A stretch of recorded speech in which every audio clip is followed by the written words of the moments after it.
This time on episode 341 of Legends of S.H.I.E.L.D., we discuss Agents of S.H.I.E.L.D. Season 7, Episode 8, After, Before.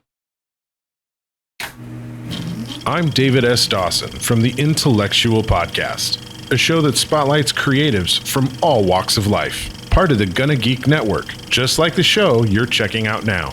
Shows on the network are individually owned, and opinions expressed may not reflect others. Find other incredibly geeky shows at GonnaGeekNetwork.com. You have been granted clearance by Director Alfonso Mack Mackenzie. Stand by for a S.H.I.E.L.D. debriefing.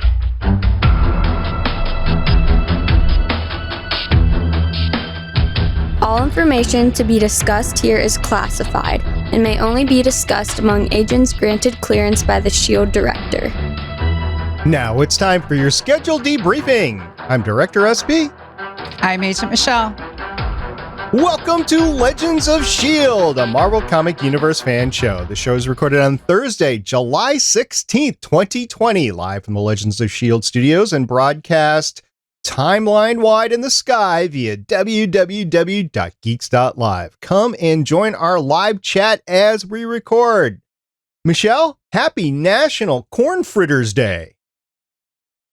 It's been so long that I've had a fritter. I can't remember. I think it was a fair. It's always a fair. It's got to be a fair. I think I had a fritter at some, my daughter, when she was in high school, she was dancing on the dance teams. I think one of the parties, they had corn fritters there. I think that's the last time I had. So a couple years ago. They could be tasty when done right. Yeah, that's right. And this National Day comes at the behest of one of our listeners. So I just want to shout out Adana Girl right now. She wanted it. She went into the National Day calendar database. She found this. That was a day of that we were recording. And she said, I want this on the show. So we're like, okay, that's fine. We'll do it. So if you have a National Day that you want to hear from when we record on Thursday, so you got to pick a day that's on Thursday on the National Day calendar, go ahead, get it to us, and we will discuss it on the show, including tasty corn fritters, which apparently Adana Girl is a big fan of. All right. With that, let's get on with the rest of the show. Legends of S.H.I.E.L.D. is a fan-based podcast on the ABC television show Marvel's Agents of S.H.I.E.L.D., the multiple Marvel small screen series, and the Marvel cinematic and comic book universes in general. Because of time math. If you'd like to talk to us about doing time math in public, you can find our contact information on our website, legendsofshield.com. If you'd like to talk about, timey-wimey stuff, you can leave us a voicemail at 844-THE-BUS-1. That's 844-843-2871. If you'd like to leave us a message about just converting seconds into hours and trying to figure out how long it's going to be for train A to meet with train B in different years, you can leave us a message on our Facebook page at Legends of S.H.I.E.L.D. Podcast. You can find us on Twitter at Legends of S.H.I.E.L.D. You want to leave us a comment on our YouTube channel all about how to do excruciating time travel math, you can do so at youtube.com/GonnaGeek. You can tell your Amazon device to enable Legends of S.H.I.E.L.D. skill. And remember, Legends of S.H.I.E.L.D. is a proud member of the GonnaGeek.com podcast network. Stephen John Drew, the owner. Agent Michelle, it is just the two of us tonight. Agent Lauren is on assignment, and actually Agent Haley is on assignment too. Things happen. Things do happen. Work goes long. You end up getting tied up and, doing the Black Widow thing of having your captor actually monologue in front of you so you can get some great information. Then you, escape the chair and, beat the crap out of them and just go on back to headquarters with all the information they just monologued on. A good agent always has the patience to let the villain finish their monologue. That is true. That is true. At least on screen. I don't know if that's true in real life or not, but on screen, it seems to work out quite a bit. You get so much information just by sitting there. You do. You know what? You get a lot of information just sitting there on? What?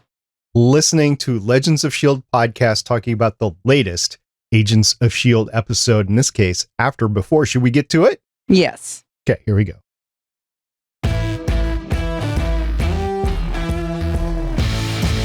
Agents of S.H.I.E.L.D. Season 7, Episode 8, After Before was broadcast on ABC July 15th, 2020, and made available on Hulu on July 16th, 2020. Michelle, who directed the episode? This episode was directed by Eli Gonda, has 5 directing credits starting in 2010, including 1 Husbands, The Outfield, and 1 episodes of Agents of S.H.I.E.L.D. And also writing this episode is husband and wife team. We're talking about James C. Oliver and his wife, Sharla. So James C. Oliver has 3 writing credits starting in 2015. 1 episode of Stephen Jondrew, the owner of the GonnaGeek Network's favorite show, Under the Dome.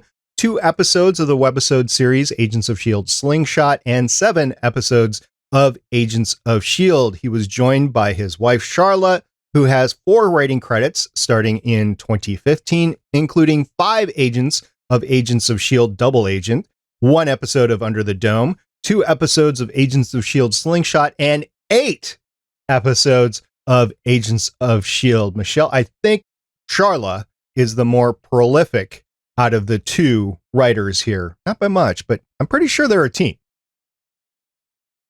I never assume.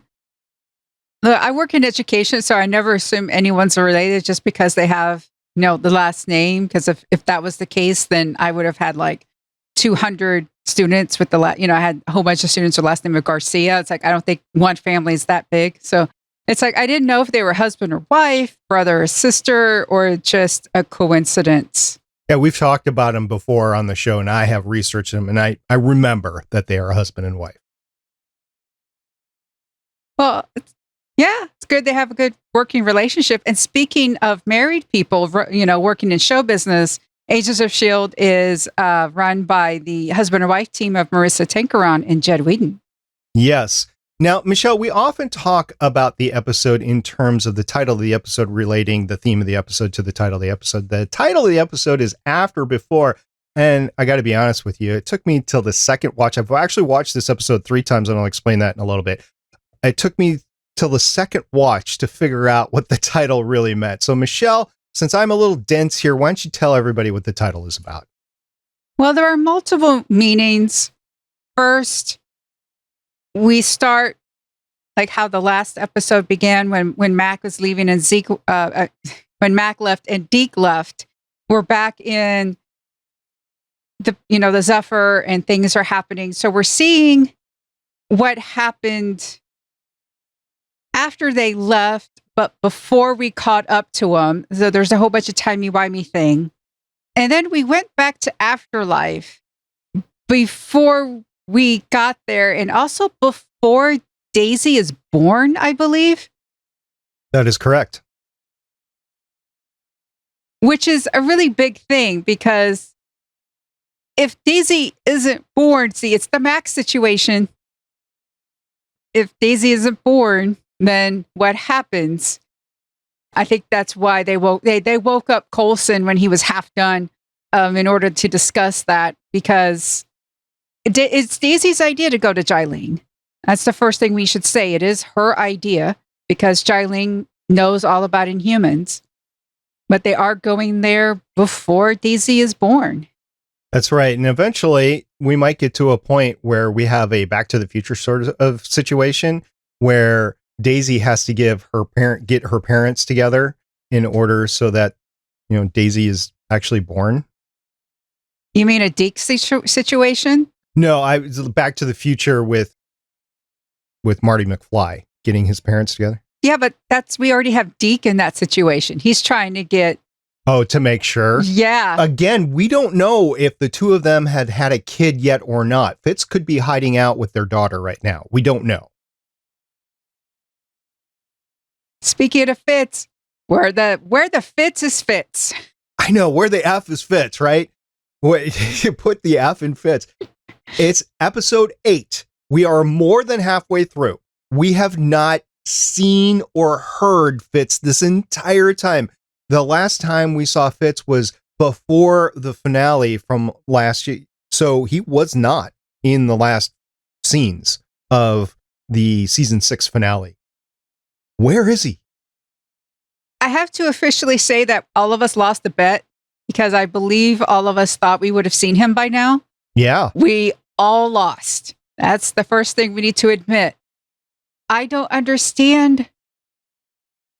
It's interesting because Gemma ends up making that message to him at the end, near the end, because I really thought it was interesting how they had like the curve and how they were jumping, and they ended up, jumping to a point where they could end up collapsing in their own. Anyway, timey, math type of stuff. It was bad. So they kept jumping, which kind of reminded me of, is it 33 minutes? Yeah, 33 and a half. Yeah, 33 and a half minutes. Battlestar Galactica. Which I believe was the first normal episode of Battlestar Galactica. There was the 4-hour miniseries, which I believe is considered episode 1 and 2. And then episode 3, which was the first normal episode, which came out about a year later, was 33 and a half minutes. And for those of you, okay, I'm going to spoil Battlestar Galactica right now. The ships had to jump every 33 and a half minutes in order to Cylons and all this type of stuff. And it seems as though on the Zephyr, the timey-wimey, machiney thing is still on the fits. Is it? So I watched it 3 times. So the third time I was watching it going, maybe this is where it was normally supposed to jump. According to Gemma, it's not. That it was actually damaged enough to where she actually says Fitz is not the one making us jump. No. Yes, when it was malfunctioning. Yes. Right. But at the end, when they fixed it, then it could have been a normal jump. Possibly. Yeah. The last jump in the episode. But everything is such a mess. Such a mess. Well, it's halfway through an Agents of S.H.I.E.L.D. season. Did you expect anything less? Well, I expected Fitz by now. I tell you that much. Yeah, that is true. So, Also in the expectation column, Sousa is given his new prosthetic leg, so he doesn't have to hobble along anymore. Enver doesn't have to hobble along anymore, which he's done a great job of that, by the way, of playing somebody with a disability, which is great. War-induced disability, basically a casualty, but he doesn't have to hobble around anymore, which, again, I hate to bring this up, but I'm going to bring it up in the essence of completeness, that this could lead to Enver being in a scene in Avengers. We've been so wrong so far. Just so wrong. It could happen. It might not, but it could. So who knows? Let's get back to the intro. You remember the intro, right? It was the time tunnel, the triangular time tunnel in 80s Tron-like graphics. I loved it. It was like 80s arcade level graphics. I loved it. And the first time I was watching it, so nobody else could live tweet last night as we were watching this. So there was a bunch of ladies that went, SP? And so I went, fine, I'll do it. So I'm the only one who has access to the Legends of S.H.I.E.L.D. account that could live tweet last night. So I was live tweeting as I was watching it the first time, and I missed the intro the first time around. So it wasn't until the second watch through that I actually watched it. So let me get to the story of the 3 watches, then we can get back to the intro. So I was live tweeting. Thank you very much to all of our Twitter subscribers out there that actually put up with me last night. I really appreciate it. I did my best, but I know in my heart, I did not do as good as Lauren or Michelle in the live tweet. So I'm sorry, but I tried. So thank you very much for putting up with me. Because I was live tweeting and my attention was split between my phone and the TV, I decided as I was running this afternoon on the treadmill that I would watch it again, full length, same speed and everything, just to get the actual episode internalized. And then I watched it a third time making notes. So that's why I watched it 3 times, is because I was live tweeting. Anyway, get back to the time tunnel. It was awesome. I really appreciated it. And I actually wanted it longer but there was so much that happened in this episode. It was like the few seconds that we got in the time tunnel, I'm pretty happy with. What did you think about the time tunnel, Michelle? I thought it was great. It's really interesting. Tron is influential. When you watch it again, it hasn't. It's like it has aged well, but then again, it hasn't aged well. Yeah, because our understanding of computers has progressed to the point where you know that the grid, as they call it, is not really laid out well, and they try to fix it in Legacy, but there's only so much you can do with the original content out there, and still canon. Yeah, but you got to give it up for those Tron cycles. Those are awesome. They always will be. Do you like the original cycles or the new ones? Oh, the original. Okay, because I have ornaments of the new ones because Hallmark made ornaments of them, so I snatched them up. They made two of them, one yellow, one blue, and I've got them both. Cool. I actually played a Tron video game, an actual arcade Tron video game. It was at the Galloping Ghost in Chicago. I was up there last year for C2E2, and we went to the Galloping Ghost, and I actually played the Tron video game just because I like Tron. Not because it's my favorite game, because it's not, but it was interesting playing the light cycle game and, doing, and stuff like that for about 15 minutes before I finally had my fill and moved on to something else, because you only have so much time in the arcade and there's so many games that you want to play. So that was just one of them. Exactly. Did you understand the math? The math. Did you understand it? I understand it that it was like a half-life where it kept on progressing shorter and shorter and shorter, but Simmons had to get exactly what the degradation was in order to then extrapolate what the coefficient was for it to get smaller and smaller. So it took her, I believe, 3 jumps. I want to say 3 jumps. It might have been just 2, but I think it was 3. In order for her to understand how much it was getting shorter in order to be able to calculate. It's an exponential thing with a coefficient in there in the degradation of it. So yes, I understood what they were doing. I didn't calculate it out myself. So I didn't go, okay, it was 427, I forget what it was, 400 and some odd days. So let's just say 427 days, just for argument's sake, on the first jump. But then I was thinking, well, if they jump again, it's going to be another 427 days. They already said they were only gone for 20 months. That doesn't add up. But the thing was, the second jump was shorter. So if you take a look at they gave the dates, and the first date was like May, and the second date was like September, and then it was October. So it was getting shorter and shorter as it was going along. Did you get that on your first watch? Yes.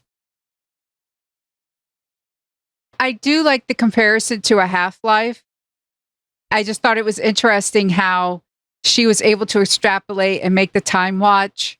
So May would know that they had this amount of time to be in the air. I thought that part was cool. Gemma doing math is great. It was cool. And by the way, the watch just looked like a simple Apple Watch. I don't know what generation, because I'm not an aficionado of Apple Watches, but it just looked like a standard Apple Watch timer that Simmons was setting. And then I got the feeling that there was some S.H.I.E.L.D. sort of wizardry going along with the Apple Watch, that it was able to put the location of where they would be at that given time. So Simmons was doing time and space calculation. So good on her. This is really Fitz's or Deke's area of expertise, and she was able to get it done just like the best of them. So again, she's more of the biochemical person, and Fitz was more the mechanical person. And I don't know out of the two of them who would be the time expert, but out of the three of them, I would think Deke would be the time expert. Or Enoch, who, met a Neanderthal. I liked how he just dropped, talk about name dropping Enoch. My goodness. I actually met a Neanderthal, and he's not a Neanderthal. Enoch's a Neanderthal hipster. Yeah. That was great. Oh, poor Coulson. So they haven't even completed his body yet, but they only have 20 minutes. They know that real time, they only have 20 minutes. So they get to the point where Coulson, they have to wake him up in order to get his take on whether they should do a wave and not a ripple here, because there could be implications for Daisy at this point in time. There could be other implications as well, since they've already interfaced with Afterlife. They know its importance in history. They wake Coulson up and they're like, okay, buddy, we need your advice here, as his legs are still being 3D printed. And he's just fine with it. It's like, well, I'm glad you did my head first. Thought that was great. I thought it was interesting when he said he was thirsty. Yeah, thirsty when he was Max Hedra being it, by the way. So he didn't have a body. He was just in the hard drive or whatever computer was running it. He said he was thirsty. That was interesting. Maybe he was thirsty right before he went in there and he just didn't have a chance to drink water, and it was his state all along. Why do LMDs need water? This gets to the point of, is this an LMD or is this the essence of Coulson's actual soul and consciousness?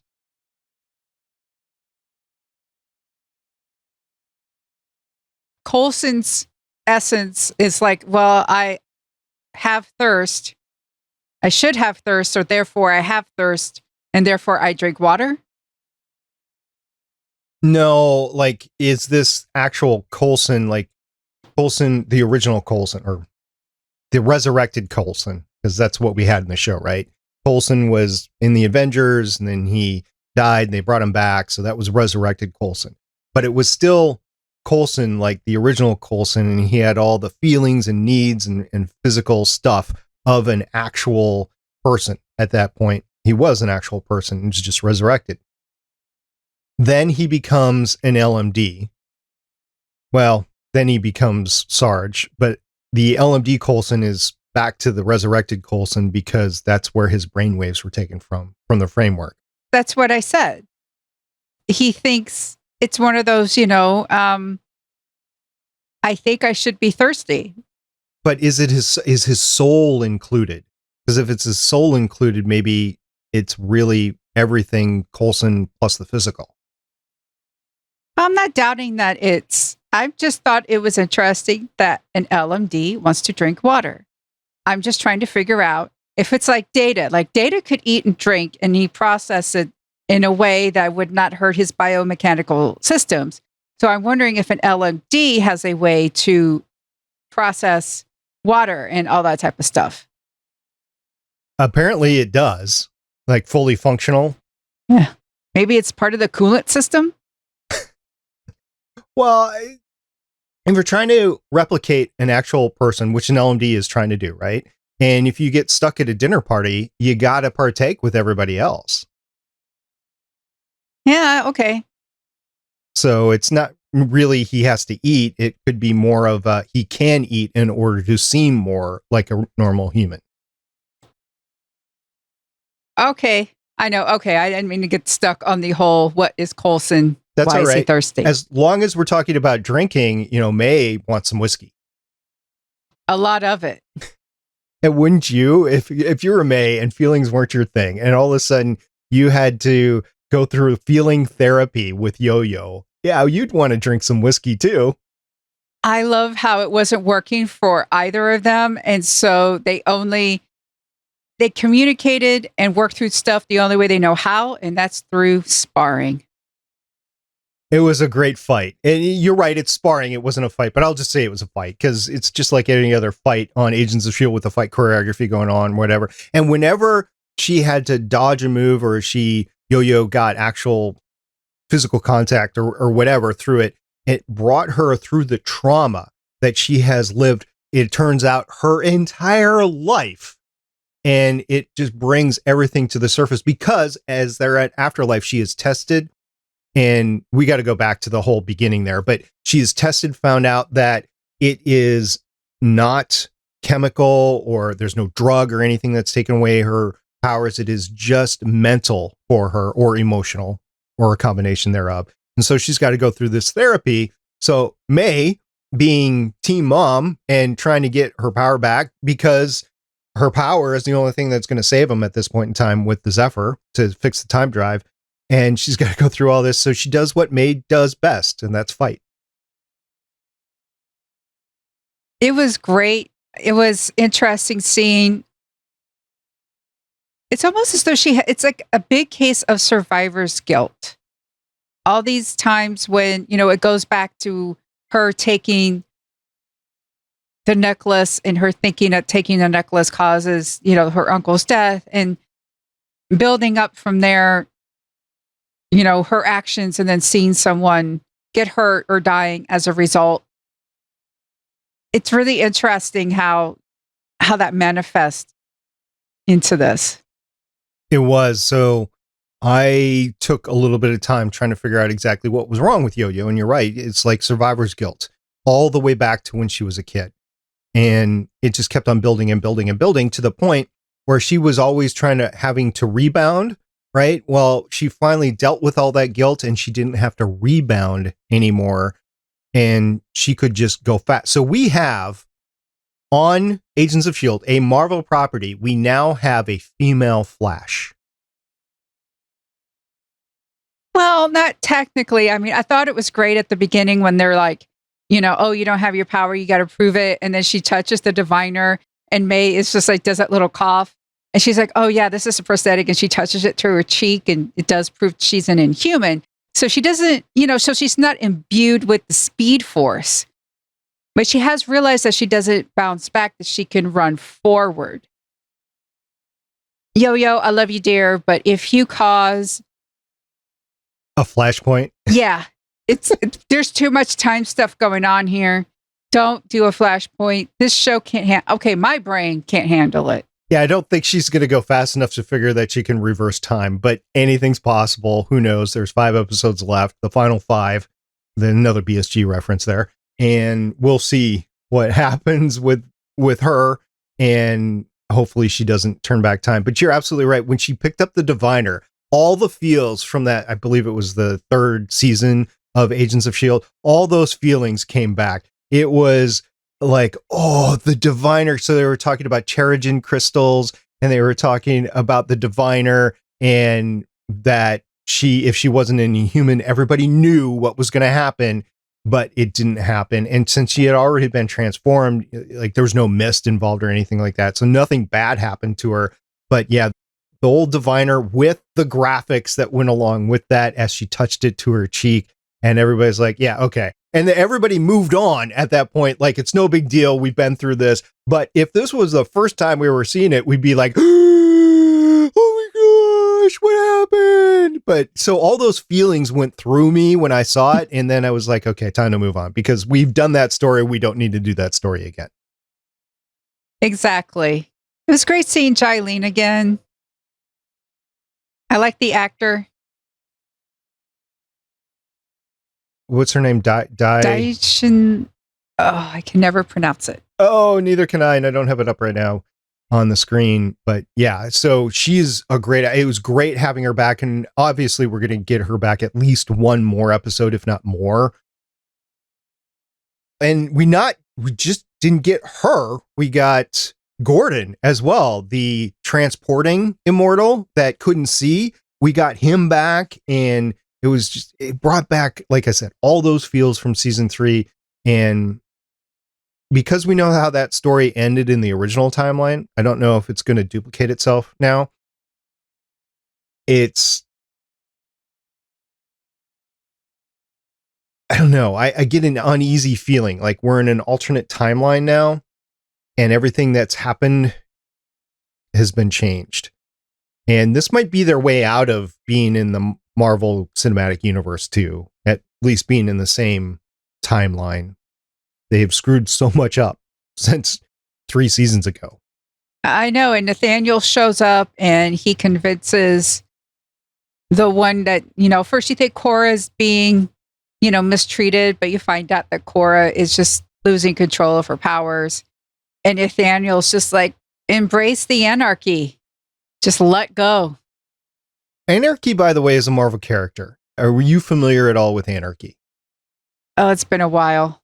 It's not a major character in the Marvel comic universe, but it is a female character. So I'm wondering if Korra is going to be Anarchy, which the powers don't match up or anything like that. Anarchy isn't an inhuman in the comics, but I could see them doing a callback to Korra being Anarchy there. So we'll see. Nathaniel. He is a ruthless, evil guy. I was going to say son of a, but I decided not to. So he is very intense. I gotta admit, I was really enjoying how he came in and how he just took charge until they started killing people in Afterlife. But when he met Korra out there and he was talking to her, I'm like, this guy's making actually a lot of sense. He's, personable, likable, and he's bringing Korra out of her suicidal moment there. I mean, this is not bad. And then of course they go ahead and invade Afterlife with a bunch of helicopter troops. Yeah. I thought it was interesting when May brought up the last time Jilene saw a Quinjet, she started a war. Looks like that war might be happening sooner. It might be happening, but remember now Team S.H.I.E.L.D. is now allied with her. They know how bad she is, yet they decide to save her, I guess, in terms of history and that she's Daisy's mom. And they're now going to work with her. Because they have to. Right. Do you think, and I don't think we are, but do you think that we're going to get her dad, Calvin, back? Oh, man. Now, remember, the last time we saw Calvin, he was doing his veterinary clinic and he didn't remember who he was, basically. Right. And it would be great. He was played by Kyle MacLachlan, who, I've been watching some old VHS tapes. One of the VHS tapes that I've watched, and I've watched about 12 of them so far, by the way. I have hundreds, so I watched about 12 of them all the way through. One of them had a couple episodes of Desperate Housewives on it. And I was watching Kyle on Desperate Housewives going, man, that was, 10 years before he showed up on S.H.I.E.L.D. That was its own little time capsule going back. This is great. Seeing all these actors that I know from Agents of S.H.I.E.L.D. and other shows that were interested in the geek genre in other situations and in other shows that I've seen them in the past. And Kyle was one of them. I don't think they're going to get Kyle. I think Kyle is too expensive, honestly. And he has aged, as everybody does, and he might have aged too much for them to use as a younger version of himself. I don't know. Yeah. Man, I wonder if Daisy's going to make an appearance. Quake versus... Quake? Yeah. Well, she didn't have her powers until she went through Terrigenesis on the show. No, I mean, she's on the ship. Right? Oh, Quake versus Jiang? No, Daisy versus Nathaniel. Quake versus okay. Quake. Yeah. Got it. You said Quake, and I was like, that's Daisy. What do you mean? Daisy and... So you're saying Nathaniel is now a Quake? Yeah. Okay.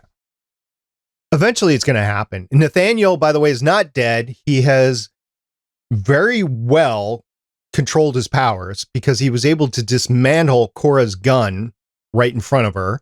That was an awesome moment there. So he's got it going on, and he's not crunching his bones or anything. Exactly. I just hate that he got his powers by taking them from Daisy.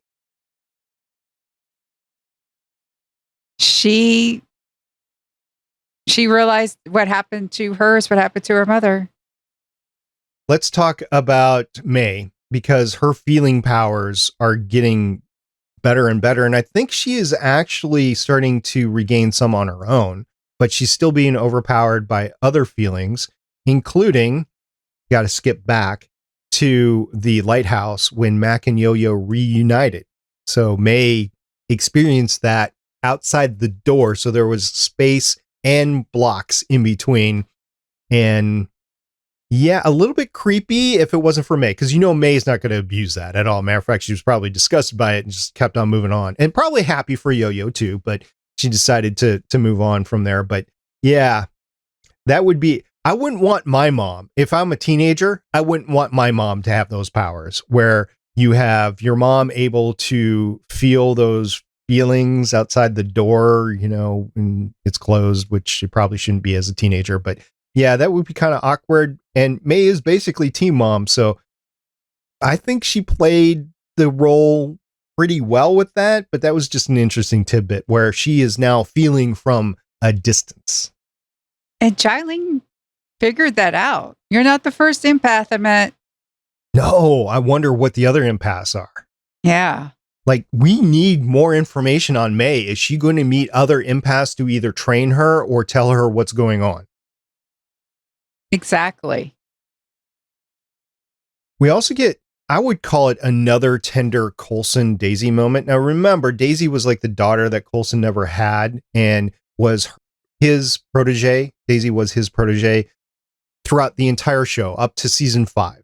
Because at the end of season 5, Coulson hands the reins over to Daisy. She realizes she's not ready or being director is not meant for her, so she turns it back over to Mac. But that was their path that they went through for 5 seasons. And they've been here before. They've been at the moment where they're both banged up before. And it was a very tender moment going through that where he is still getting 3D printed. She is still wrecked, but refuses to go in the pod because she doesn't know if she's going to be needed to move or something like that. And they just have a heart-to-heart conversation on the whole thing. I really enjoyed that scene. Did you enjoy that scene, Michelle? Yes. Their relationship has been one of the highlights of the entire season. Watching her growth and him become team dad. And yeah, that's why we call May Team Mom, because May is the one that ended up training Daisy to fight.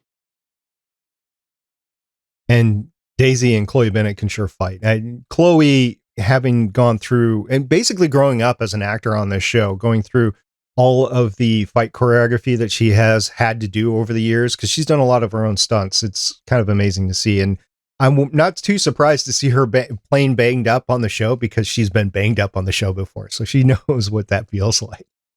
Sousa has had an incredible chance to bond with the team now.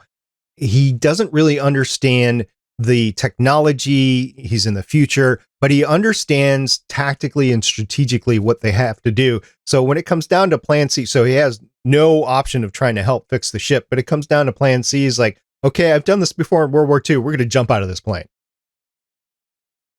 That was great. And seeing him line up all the parachutes and know what to do, that was great. He's really an integral part of the team, which I think if you hadn't watched Agent Carter before, and I don't know why you would watch the show, not Agent Carter, to be honest with you, but if you haven't watched Agent Carter before, you don't know Sousa. So I think in this show, they've done a tremendous job of letting you know Sousa from the beginning again and really getting to know him and what he means to S.H.I.E.L.D. and the team and everything, even if he is without Agent Carter. He was a highlight of the show for a reason. I'm glad they were able to bring him back. It's just kind of nice. We didn't get season 3 of Agent Carter, but at least we get, Sousa on the show. Yep. Also, Simmons leaves a message to Fitz, and we talked about that before, but the message itself was heartwarming. There's a lot of heartwarming moments in this episode, and she's leaving the message to Fitz saying, something went wrong, I don't understand what's going on, that sort of thing, and no matter what, I will find a way to get back to you, which I think is important because we were saying where the F is Fitz. I think it's important to have those, like, we haven't forgotten about Fitz. She hasn't forgotten about Fitz. There are 2 peas in a pod. They love each other very much, and they just have to go through time and space and hell and everything to be together. And she is not giving up. So I really appreciate that fact of that little note at that time in this show. And if we can't have Fitz, at least we could have that. And I don't know if it was contractual. I mean, basically, you found a news story. We won't talk about it in depth, but you found a news story that confirms that Ian is going to be on the show. At some point, he was on set, so you would think he filmed some scenes and was on the show. I will hope that we see him sometime in the future. and that'll be good. But I don't know, like I said, if it was contractual, maybe because they didn't know that they were going to get this season, he had already signed up to do like a movie or a play or something like that, and he just couldn't be with them as they were filming this, so they had to find a way to write him out, write him back in. So there's all that. Enoch's a drummer. Of course. I mean, he knows Neanderthals. He can find the best, safest car and show up at the right time. Of course, he can drum.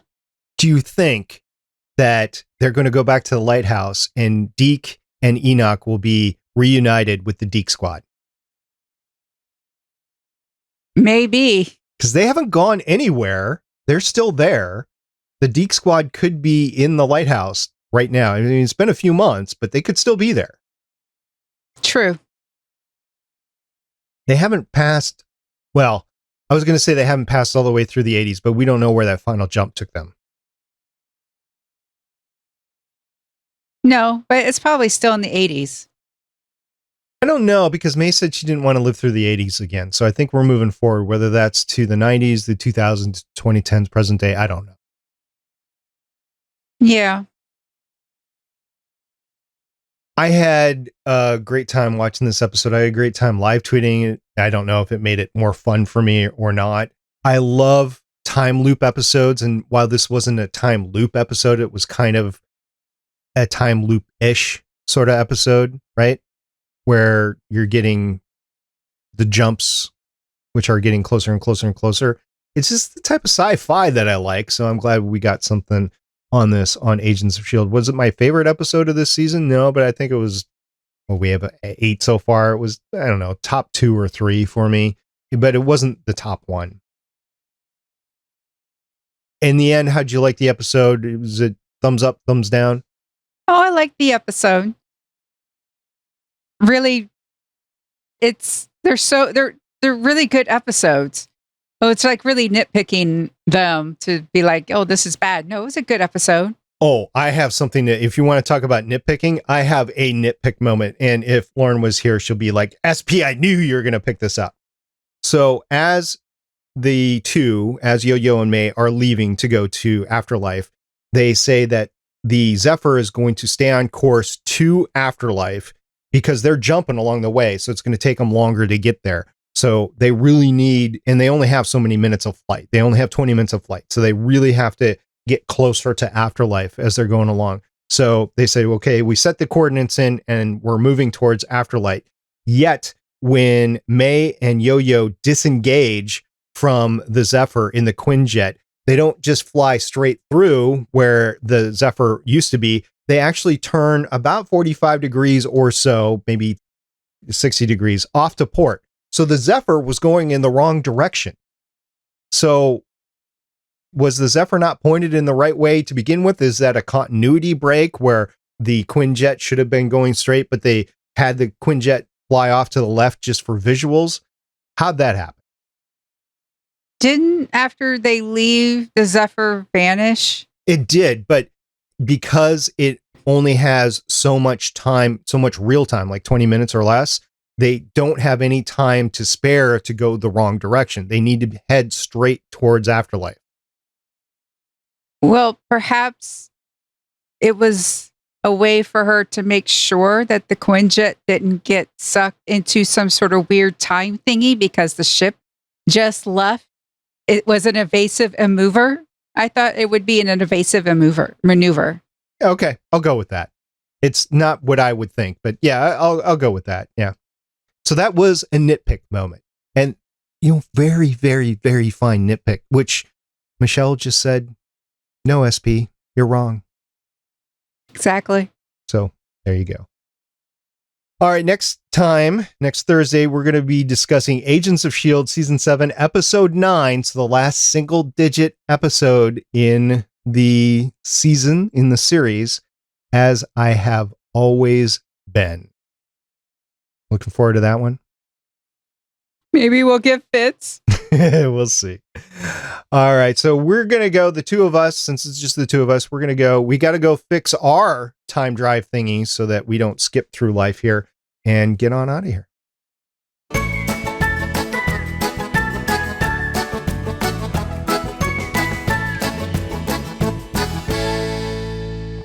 Thank you to all our listeners. Thanks again to everybody that was live tweeting with me last night. That was special. And we'll try not to make that happen again. But if we have to make it happen again, I'll do it. So thank you to all Twitter subscribers and everybody that retweeted and liked all my tweets last night. Thank you very much. Thank you very much to everybody that downloads the show and has left a review on Apple Podcasts or Podcatcher. Or Podchaser, excuse me, not Podcatcher. Leave a review on Podchaser. We really appreciate you. So thank you very much for that. Yeah, thank you to everyone who listens and downloads. Whether you've been with us since episode 1 or you've joined us for this last season of S.H.I.E.L.D., we really appreciate you. We do. So until next time, I'm Director SP. And I'm Agent Michelle. See everybody next week. Bye. Wash your hands, wear a mask. Don't touch your face. Social distance. Thank you for listening. If you want to leave us feedback, go to GonnaGeek.com and you will find all our contact information and other shows. You can also visit legendsofshield.com where you'll find our complete archive of podcasts. The music heard on this podcast is by Kevin MacLeod, found at incompetech.com, and also artists on pond5.com and audiojungle.net. The opinions heard on this podcast are those of the individual hosts and do not represent Stargate Pioneer Productions, Legends of S.H.I.E.L.D, or GonnaGeek. Agents of S.H.I.E.L.D is the property of the Disney Corporation, Marvel Studios, and ABC. No infringement is intended.